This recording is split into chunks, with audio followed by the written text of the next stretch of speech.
देखो हमारे संधारित्र के क्वेश्चन चल रहे थे, संधारित्र प्रणालियों के क्वेश्चन चल रहे थे। इसमें आपका एक एग्जांपल है 4.14 नंबर का एग्जांपल है, तो मैं एग्जांपल डाल देता हूं यहाँ। एग्जांपल है 4.14, ठीक है। और ये इंपॉर्टेंट एग्जांपल है, बहुत ही इंपॉर्टेंट एग्जांपल है, 4.14 एग्जांपल है, ठीक है। तो इसको मैं डायग्राम इसका बना देता हूँ। आपके पास डायग्राम क्या है, पहले डायग्राम देखें इसका। तो देखो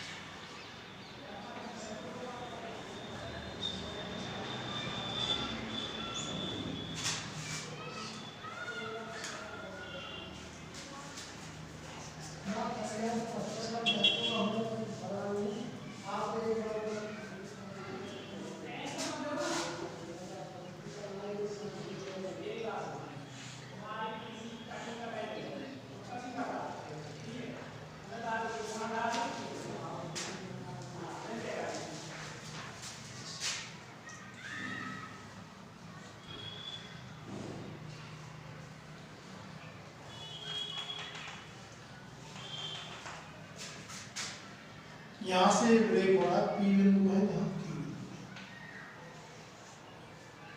सी सी।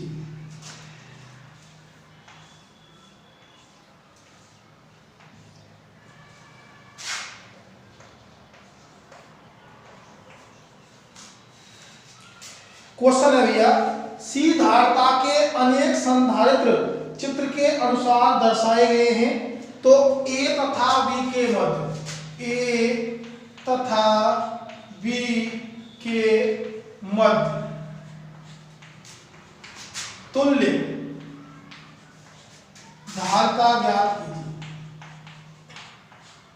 धारता ज्ञात कीजिए, ये आपका क्वेश्चन है।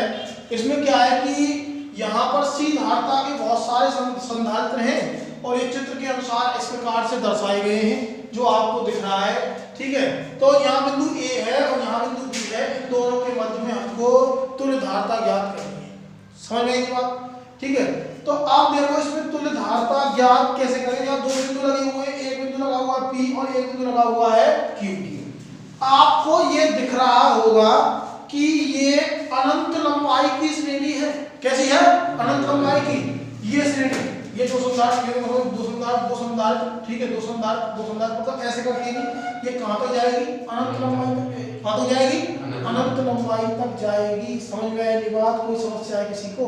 ठीक है, अनंत लंबाई तक ये श्रेणी जाएगी। कोई समस्या है क्या? अनंत लंबाई की श्रेणी है, डॉट डॉट डॉट डॉट मैंने कर दिया अनंत। कहां? अनंत। समझ में बात, ठीक है। तो मेरे यहां से इसको पी बिंदु देखा या क्यू बिंदु, ये इसको अलग करो आप। इसमें फिर ऐसे ही जोड़ते चलो, ऐसे ही जोड़ते चलो, ऐसे ही जोड़ते चलो, ऐसे ही जोड़ते चलो। समझ में बात?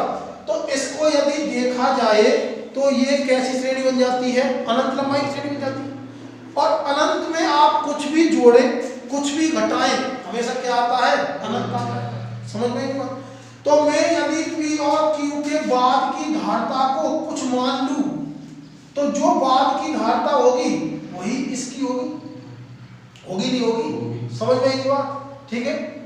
समझ, ध्यान दो, जो बाद की धारता होगी वो इसकी धारता के बराबर होगी नहीं होगी? समझ में आई बात, ठीक है। तो पहले आप इस डायग्राम को बना ले जल्दी फटाफट।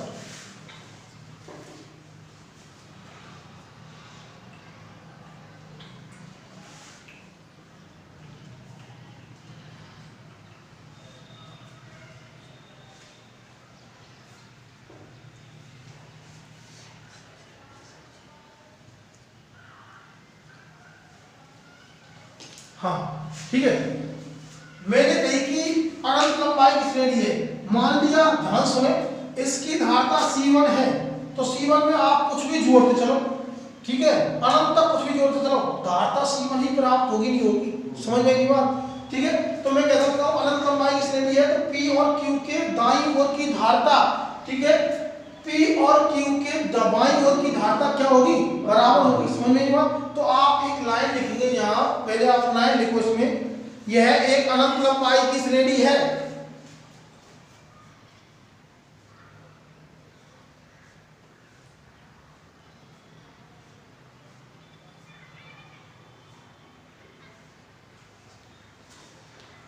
ध्यान रखना, यह एक अनंत लंबाई की श्रेणी है जिसमें P Q के दाईं ओर की धारता उतनी ही होगी जितनी A तथा B के मध्य धारता है।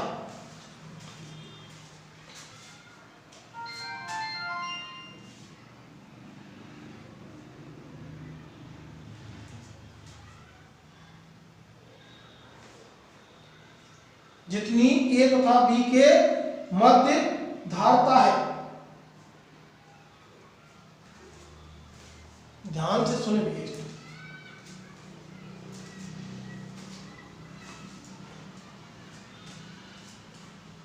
यदि श्रेणी की तुल्य धारता C1 है तो,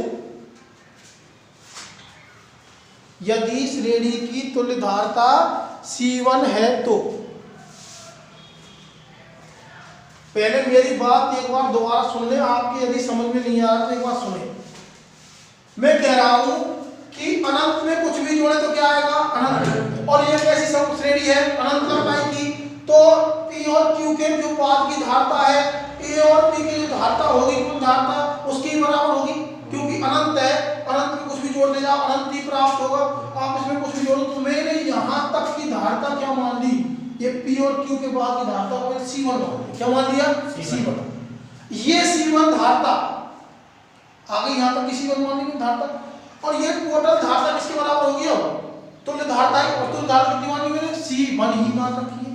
समझ में, अरे हर श्रेणी की धारता C1 C1 C1 और तुल्य धारता कितनी मान रखी है, C1 मान रखी है। समझ में ये बात, ठीक है। तो देखो मैं इसे तुम्हें ऐसे बता सकता हूं,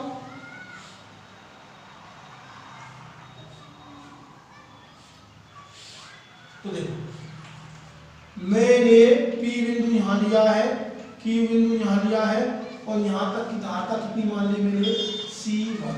ठीक है, ये इस श्रेणी की पूरी श्रेणी क्या मान ली, C1। ये C है ये, और ये C है ये। कोई समस्या है ना, है ना, ठीक है। जब ये C है, ये C है, और ये कितनी है, C1। और तुल्य धारता भी कितनी है, पूरी तुल्य धारता भी कितनी है, C1 ही है, क्योंकि C1 में कितने को जोड़ लो, C1 ही आ गई, क्योंकि अनंत श्रेणी है। कैसे श्रेणी है, अनंत श्रेणी। समझ में बात, ठीक है। जब अनंत श्रेणी है तो डायग्राम इस प्रकार से बन जाएगा, इधर की C1, अब पूरे टोटल C1 में आप कितनी भी C1 जोड़ते हो, धारता कितनी प्राप्त होगी, C1, क्योंकि अनंत में कुछ जोड़े तो अनंत ही प्राप्त हुए। ऐसे मैंने तुल्य धारता अनंत मान ली, अनंत लंबाई श्रेणी की। अब C1 में तुम कुछ कितनी भी चीज जोड़ो, C1 ही आएगी, आएगी नहीं आएगी। तो मैं अगर इसको P Q के बाद की धारता मैंने ये पूरी C1 मान ली, और पूरी धारता में C1 जोड़ी तो C1 ही तो आएगी। समझ में आएगी बात, कोई दिक्कत है क्या, बताओ अगर दिक्कत हो तो, ना है ना, ठीक है। तो देखो ये दोनों कैसे जुड़े हुए हैं, और संधारित्र ये C1 और C श्रेणी क्रम में कैसे जुड़े हुए हैं, श्रेणी क्रम में। समझ में बात, ठीक है। और ये कैसे, समांतर क्रम, ठीक है। तो देखो तुल्य धारता कैसे निकालेंगे, तो मैं लिख देता हूं, संधारित्र C व C1, संधारित्र C व C1 कैसे क्रम में है, श्रेणी क्रम में, श्रेणी क्रम में, श्रेणी क्रम, श्रेणी क्रम में है, ठीक है। अब ये दोनों श्रेणी क्रम में एक बन जाएंगे। अब ये किसमें हो जाएंगे, समांतर क्रम, इसको एक और इसको एक, होगा नहीं होगा। और तुल्य धारता पहले मान रखी है, कितनी मान रखी है, C1 मान रखी है, ठीक है। तो C1 बराबर में, ठीक है। तो ये तो श्रेणी, ये दोनों तो किसमें है, श्रेणी क्रम में। तो श्रेणी क्रम में क्या आ जाता है, श्रेणी क्रम आता है 1 में C प्लस 1 में C। ये तो आप लोगों को प्लस में C क्यों आया, क्योंकि इन दोनों का जब एक बन जाएगा तो ये दोनों किस बन जाएंगे, समांतर क्रम में। आ गई नहीं बात, ठीक है भाई। इन दोनों की तो किसमें है, श्रेणी क्रम में। तो इनकी तो यहाँ पे A/C प्लस A/C1 बराबर क्या आ जाएगी, C1 और C1 प्लस में C, ये आएगी। अब ये एक संधारित्र बन जाएगा, बनेगा नहीं बनेगा, और वो किसके समांतर क्रम होगा, सी के, तो मैंने उसको सी के समांतर क्रम कर दिया, सी। ठीक है, समझ में आई बात, सबके समझ में आ गई ना। मैंने इन दोनों संधारित्रों को श्रेणी क्रम में जोड़ा, ये जोड़ दिया, इनसे एक संधारित्र बना इन दोनों से मिलकर, जो इसके क्या है समांतर क्रम में, तो इसके समांतर क्रम में मतलब दोनों को समांतर क्रम में आसानी से प्लस कर देते हैं। ठीक है, समझ में आई बात, कोई दिक्कत है क्या, ना है ना। ठीक है, तो एक मिनट, जब मैं इनको जोड़ूंगा C1 व C2 को जोड़ूंगा किसमें, श्रेणी क्रम में, तो अपने पास क्या प्राप्त होगा, C1/C, ठीक है, प्लस में 1/C1, ये जो प्राप्त होगा। इनको हम जब सॉल्व करेंगे तो हमारे पास ये प्राप्त होगा। ठीक है, मैं लिख सकता हूं तो धारता इसकी चौकी बात यहाँ C1 C1 प्लस में C, यही आएगा। लेकिन तुल्य धारता हमेशा क्या करनी पड़ती है, उल्टी, तो तुल्य धारता क्या आ जाएगी, तुल्य धारता आ जाएगी C1 अपॉन में C1 प्लस में C।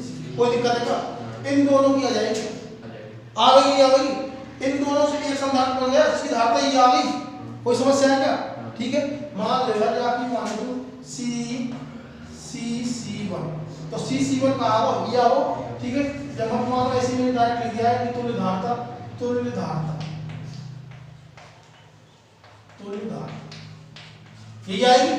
लास्ट में उल्टा करते नहीं करते, अरे ये आओगे 1/C बराबर 1/C1 प्लस 1/C2, तो ऐसे 1/C बराबर C1 और C2 C1 प्लस में C2, ये तो आएगी, C निकालने को आएगी उल्टो, तो ऐसे में यहाँ क्या कर दिया, उल्टा कर दिया। जब ये उल्टा कर दिया तो ये आ गया। अब मैंने क्या किया कि ये एक संधारित्र में ये किसके क्या है समांतर क्रम में, तो इनको और तुल्य धारता निकालेंगे, पूरे सर्किट की तुल्य धारता निकालेंगे, तो वो मान रखिए C1 बराबर में C प्लस में C1 प्लस में C। कोई दिक्कत ना है ना।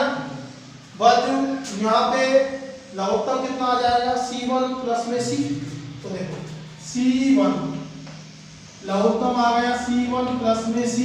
यहाँ देखो, यहाँ भाग देंगे एक मानेंगे, तो देखो भाग जाएगा, कितनी बार जाएगा। ठीक है, तो C1 प्लस में C, और यहाँ भाग कितनी बार जाएगा, यहाँ कितना जाएगा C1। कोई दिक्कत है क्या, ना है ना।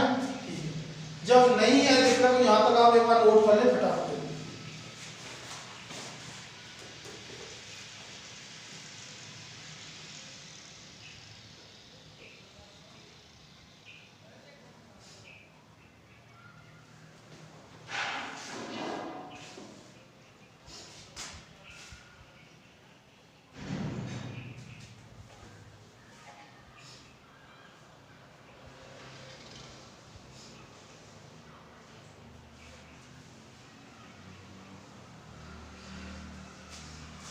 जल्दी नोट करें।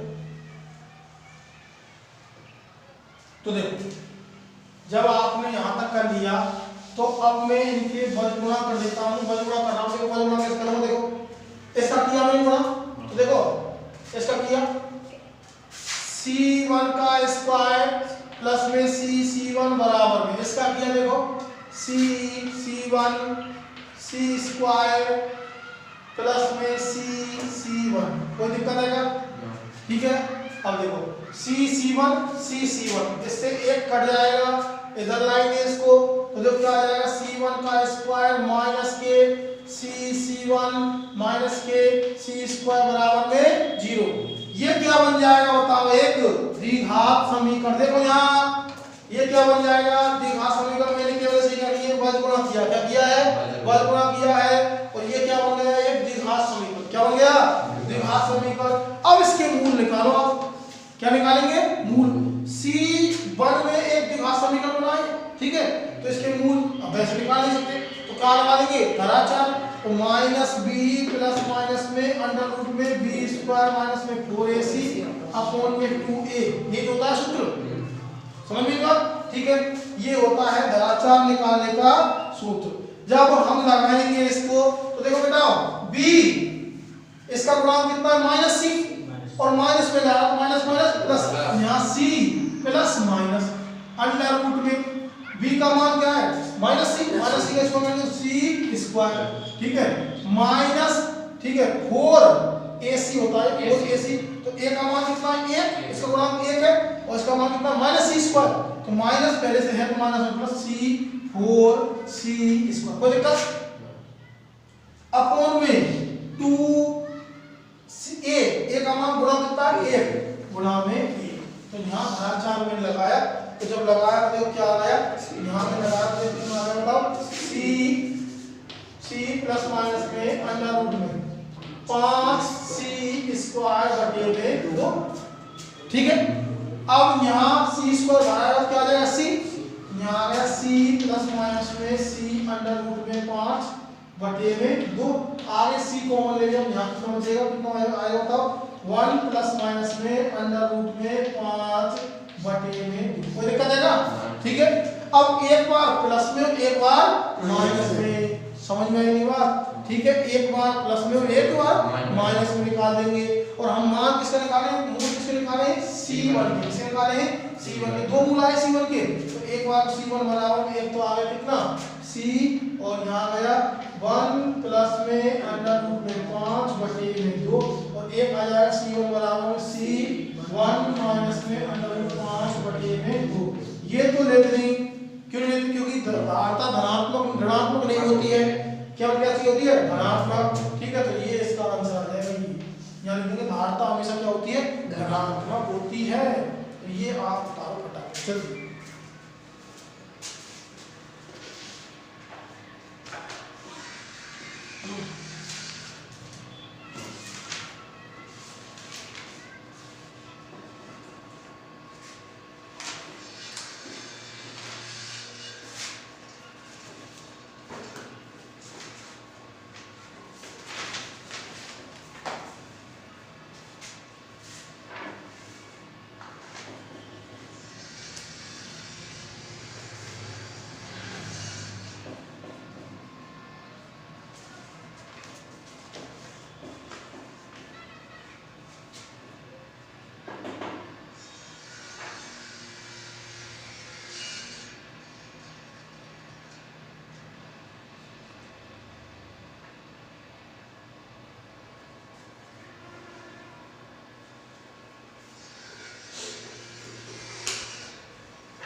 हाँ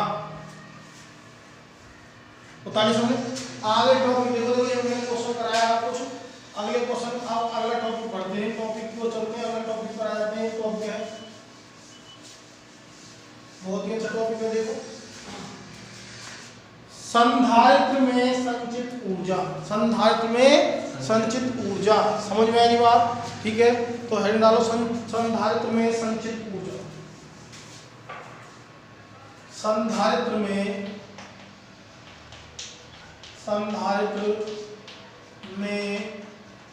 संचित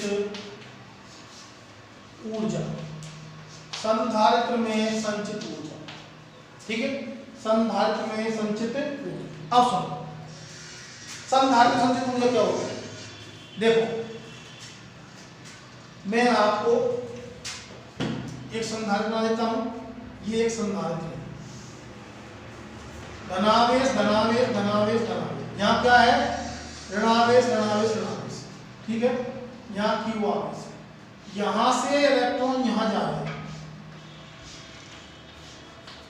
मान लिया डी क्यू आवेश जा रहा है, कहाँ कितना आवेश जा रहा है डी क्यू आवेश जा रहा है, कितना आवेश जा रहा है डी क्यू आवेश जा रहा है, माइनस माइनस आ जाता है क्यू, क्या आ जाता है माइनस क्यू। अब यहाँ देखो तो संधारित्र का आवेशन कहते किसे हैं, संधारित्र की संचित ऊर्जा किसे कहते हैं, जब किसी संधारित्र को किसी बैटरी से जोड़ा जाता है तो संधारित्र की प्लेटों के मध्य इलेक्ट्रॉन एक प्लेट से दूसरी प्लेट की ओर क्या होते हैं, स्थानांतरित। जब मैंने इसको धनावेश दिया, धनावेश कब आया, यहां से इलेक्ट्रॉन कहां गए, यहां गए, समझ में बात। तो ये प्लेट कैसे हो गई, धनावेश, और ये प्लेट कैसे हो गई, ऋणावेश। इलेक्ट्रॉन एक स्थान से दूसरे स्थान पर जा रहे हैं, एक प्लेट से दूसरी प्लेट में जाते हैं, तो इलेक्ट्रॉन के द्वारा आवेश जा रहा है। इलेक्ट्रॉन क्या है, आवेश। जब आवेश एक प्लेट से दूसरी प्लेट पर जा रहा है तो उसके द्वारा कुछ कार्य हो रहा है, ठीक है, जाने में वही कार्य स्थितिज ऊर्जा के रूप में संचित हो जाता है, जिसे संधारित्र की क्या कहते हैं, संचित ऊर्जा कहते हैं। क्या कहते हैं, संचित ऊर्जा कहते हैं। समझ में आई बात, ठीक है। मैंने बताया आपको, जब किसी संधारित्र प्लेटों को बैटरी से जोड़ा जाता है तो उनमें इलेक्ट्रॉन एक प्लेट से दूसरी प्लेट पर स्थानांतरित होते हैं, जिससे कार्य उनको कार्य करना पड़ता है, वही कार्य संचित हो जाता है स्थितिज ऊर्जा में, और वो क्या कहलाती है, संधारित्र की संचित ऊर्जा। तो लिखो इसमें पहले,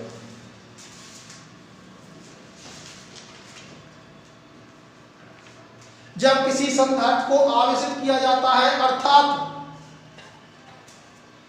जब किसी संधारित्र को आवेशित किया जाता है, अर्थात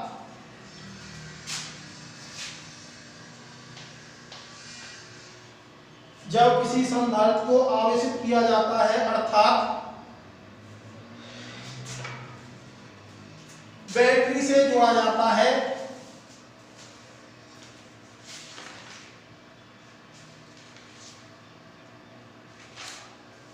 बैटरी से जोड़ा जाता है,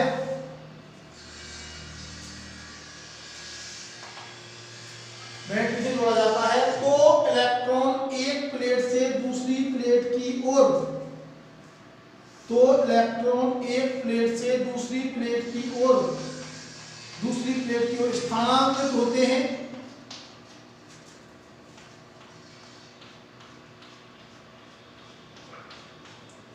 एक प्लेट से दूसरी प्लेट की ओर स्थानांतरित होते हैं, जिससे कुछ कार्य संपन्न होता है,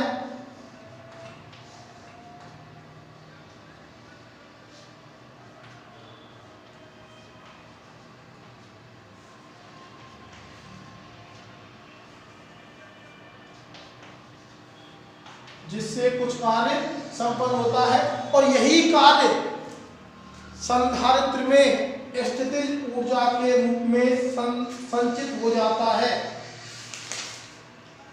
यही कार्य स्थितिज ऊर्जा के रूप, संधारित्र में स्थितिज ऊर्जा के रूप में संचित हो जाता है।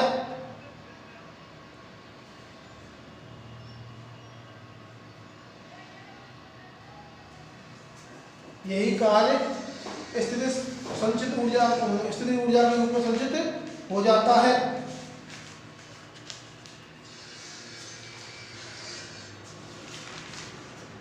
संचित हो जाता है, ठीक है, संचित हो जाता है, जिसे संधारित्र की संचित ऊर्जा कहते हैं।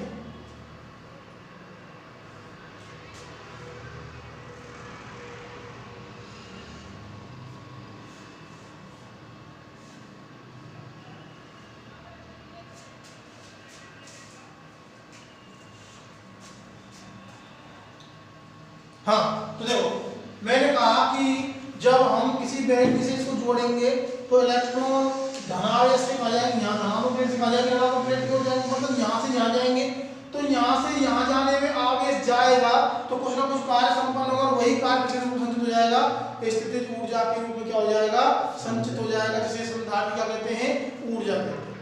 ठीक है, मैंने मान लिया कि टी समय, किसी क्षण टी समय पे, कितने समय पर, टी समय पर Q आवेश, Q डैश आवेश यहाँ पहुंच गया, कहाँ पहुंच गया, यहाँ पहुंच गया। ठीक है, तो इसका विभव कितना होगा, Q डैश बटे में C होगा, नहीं होगा, P बराबर Q C, Q बटे C होता है। ठीक है, तो ये चित्र बना फटाफट।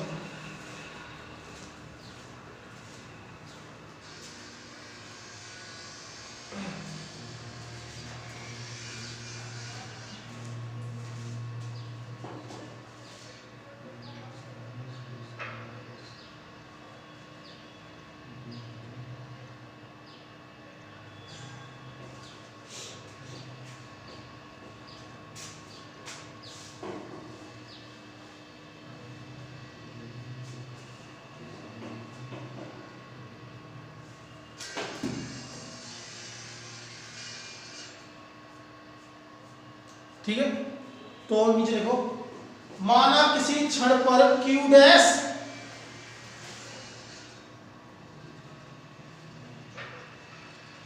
माना किसी क्षण t पर, माना किसी क्षण t पर स्मॉल t, माना किसी क्षण स्मॉल t पर q डैश स्मॉल t पर q डैश आवेश पहले से एक प्लेट से दूसरी प्लेट पर, माना किसी क्षण t पर q डैश आवेश पहले से एक प्लेट से दूसरी प्लेट पर स्थानांतरित हो चुका है, पहले से जा चुका है। q डैश आवेश पहले से ही एक प्लेट से दूसरी प्लेट पर स्थानांतरित हो चुका है।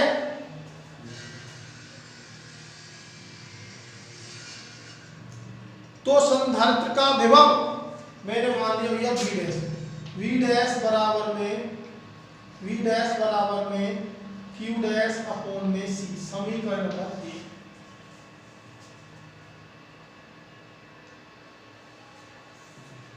हमें v डैश बराबर में देखो v डैश बराबर में q डैश बटे में c, मैंने कही कि इस q डैश आवेश यहां से यहां तक पहले जा चुका है, तो उस पर विभव कितना आ जाएगा, v डैश बराबर q डैश बटे में c, क्योंकि v बराबर क्या होता है q बटे में c, ठीक है। v डैश में विभव मान लो q डैश आवेश, समझ में बात, ठीक है। आगे dq आवेश को एक प्लेट से दूसरी प्लेट तक स्थानांतरित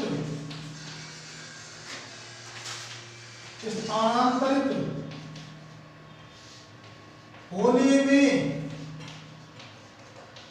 किया गया कार्य, ठीक है। तो dw बराबर कितना होगा, dw बराबर कितना होता है, कार्य क्या होता है v इंटू dq, होने में तो t होता है v बराबर w बटे में q, तो कार्य क्या हो जाएगा v इंटू q, तो v डैश है जब कितना है v डैश आवेश कितना है dq, तो विभव v डैश dq, समझ में बात, ठीक है। समीकरण नंबर डाल देंगे इसको 2, कितना डाल देंगे, समीकरण नंबर 2।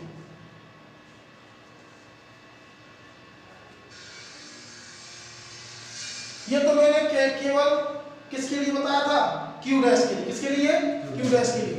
यदि हम उसे संधारित्र को हम कैपिटल Q आवेश दे रहे हैं, कितना आवेश दे रहे हैं, कैपिटल Q आवेश दे रहे हैं, तो यहां देखो संधारित्र को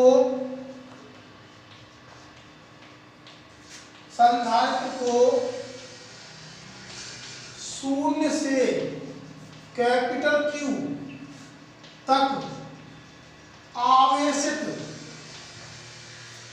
करने में किया गया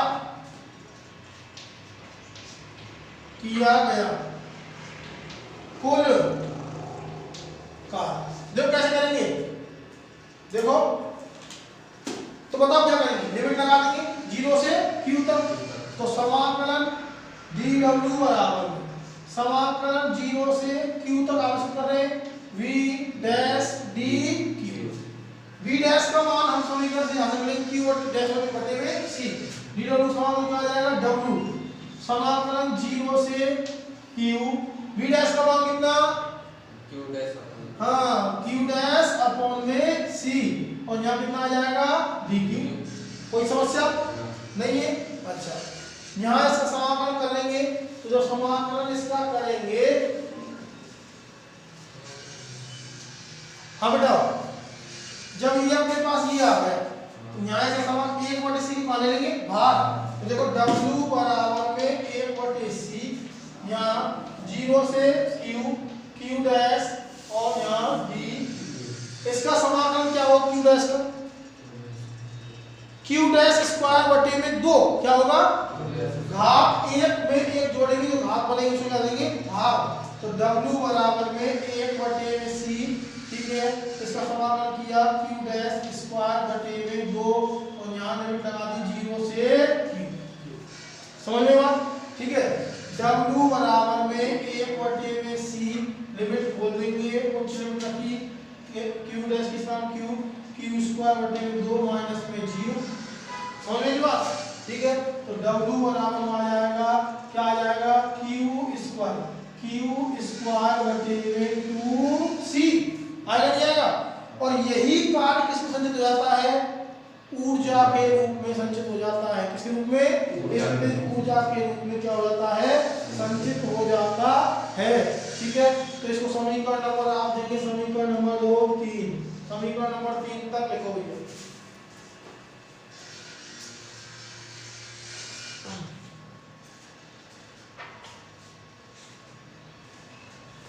समीकरण नंबर 3 तक होता है।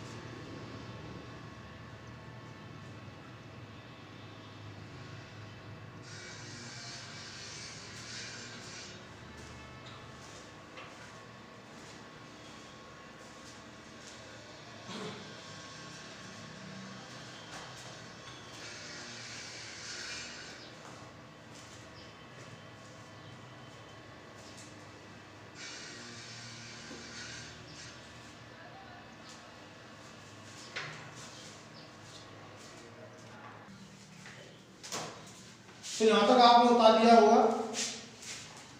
नीचे लिखो, समीकरण 3 के द्वारा, समीकरण 3 से प्राप्त कार्य संधारित्र की ऊर्जा के रूप में संचित हो जाता है। समीकरण 3 से प्राप्त कार्य, समीकरण 3 से प्राप्त कार्य, समीकरण 3 से प्राप्त कार्य, समीकरण 3 से प्राप्त कार्य संधारित्र की ऊर्जा के रूप में संचित हो जाता है।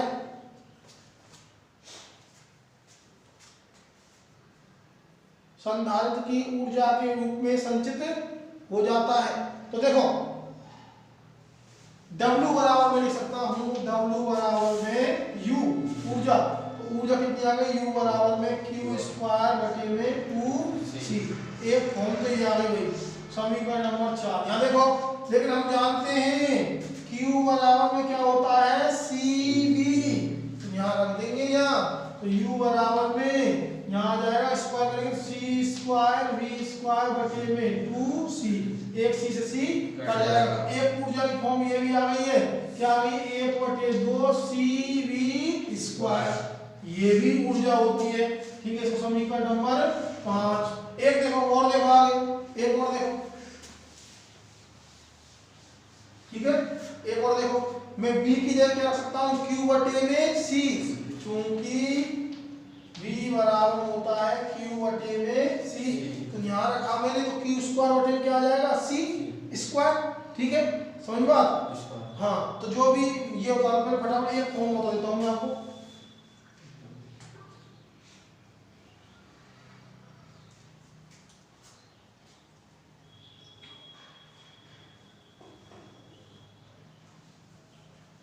हाँ देखो, एक फॉर्म देखो, q बटे c, यहाँ देखो q बटे में c, एक q ले लो तो c, q बटे c क्या हो जाता है, v, केवल एक q बटे बचेगा, बचेगा नहीं बचेगा। ठीक है, तो क्या आ जाएगा बताओ, बताओ क्या आ जाएगा, जल्दी बताओ, qv क्या आ जाएगा, qv। तो एक फॉर्म ये हो गई 1/2, और यहाँ q बटे c की जगह क्या रखेंगे, v, और एक q तो बचेगा यहाँ। ठीक है, तो यहाँ qv, एक फॉर्म दिया गई। समीकरण नंबर कितना आ गया, 6। अब समीकरण तीनों सभी ऊर्जा है, मैं लिख देता हूं सभी को, u बराबर में q स्क्वायर बटे में 2c हो, या 1/2 cv स्क्वायर हो, या फिर क्या हो 1/2 qv हो। सभी क्या है, ये ऊर्जा के ही रूप हैं, संचित ऊर्जा के। याद रखना सभी फॉर्मूला, सभी फॉर्मूला आप याद रखेंगे। समझ में आई ये बात? सभी फॉर्मूला आप याद रखेंगे।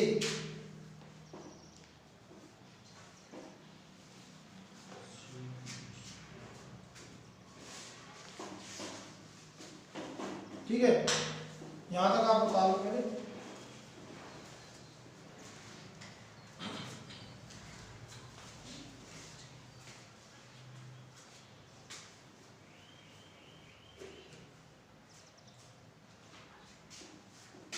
आगे हम ऊर्जा घनत्व कराएंगे। संधारित्र में ऊर्जा घनत्व क्या होता है? ऊर्जा घनत्व होता है एकांक आयतन में उपस्थित ऊर्जा। एकांक आयतन में कितनी ऊर्जा होगी वो बताएंगे, जैसे ऊर्जा घनत्व कहते हैं। समझ में बात? ठीक है, ये आपने उतार लिया होगा, आगे बात करेंगे अगली क्लास में।